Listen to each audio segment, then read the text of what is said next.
Le 4 novembre 2008, les Américains ont élu le 44e président des États-Unis, qui n'est personne d'autre que Barack Obama.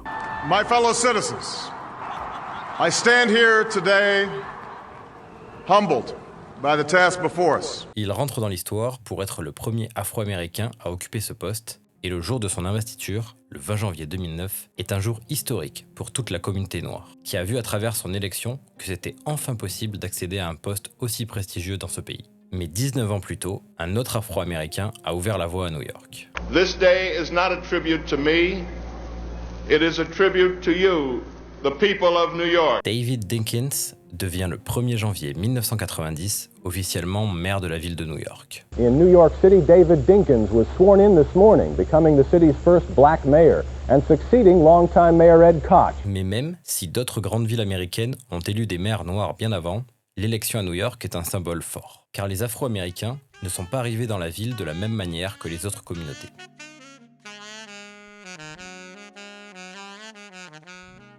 Ayant été les victimes de l'esclavage et emmenés de force en Amérique depuis le continent africain, ils ont d'abord vécu pour la plupart dans les États du Sud, pour travailler dans les plantations. Mais après l'abolition de l'esclavage, les Noirs américains ne vont pas être libres pour autant. La discrimination et les lois Jim Crow, qui organisent la ségrégation entre les Blancs et les Noirs dans les États conservateurs, vont pousser ces derniers à partir vers les grandes métropoles du Nord à la recherche de meilleures conditions de vie. C'est ce qu'on va appeler la Grande Migration. Et cela va transformer la ville de New York, mais surtout le quartier d'Harlem, dans le nord de Manhattan, qui va profondément changer et va être investi par les populations noires.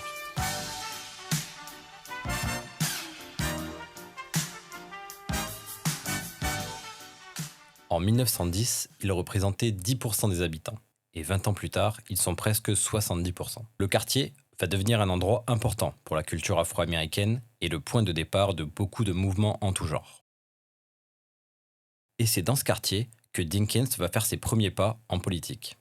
Il va faire partie du Gang des Quatre, une petite coalition de 4 Afro-Américains démocrates qui vont travailler sur les droits des Noirs et militer pour plus d'intégration en politique. Dinkins va petit à petit gravir les échelons et va se présenter à l'élection pour la mairie en 1989. Il va remporter la primaire démocrate face au maire sortant Ed Koch et battre le républicain Rudy Giuliani lors du scrutin final.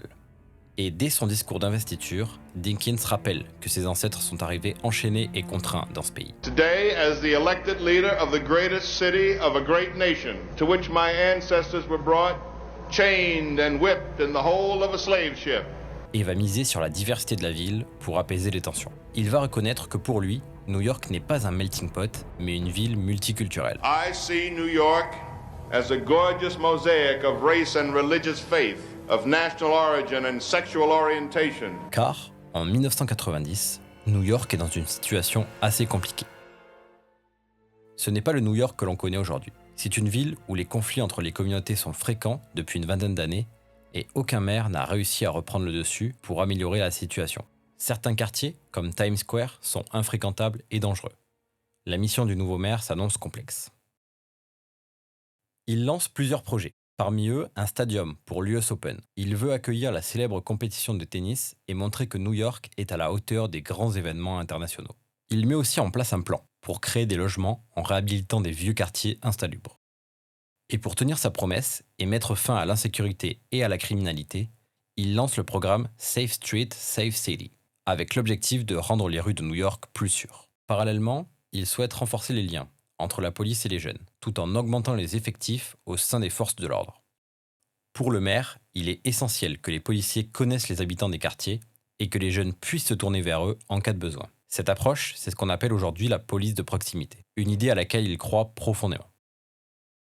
Mais malgré ses grands projets et son ambition d'apaiser les tensions entre les communautés, les événements d'août 1991 vont mettre à mal ses projets de rassemblement. Good evening, everyone. A day of prayer today capped nearly a week of violence in Crown Heights in Brooklyn. Dans le quartier de Crown Heights, en plein cœur de Brooklyn, Angela et Gavin Gatto, deux cousins guyanais âgés de 7 ans, jouent sur le trottoir au croisement des rues Hurston Parkway et Utica Avenue.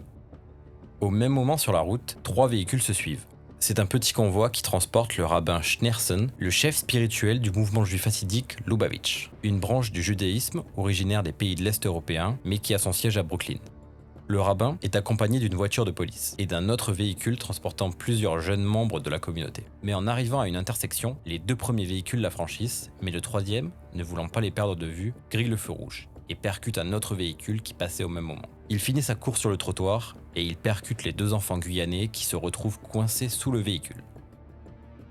À partir de là, la tension monte entre les habitants noirs et juifs présents aux alentours et quelques heures après, le petit Gavin, qui a été transporté à l'hôpital, meurt de ses blessures. Et c'est là que tout bascule.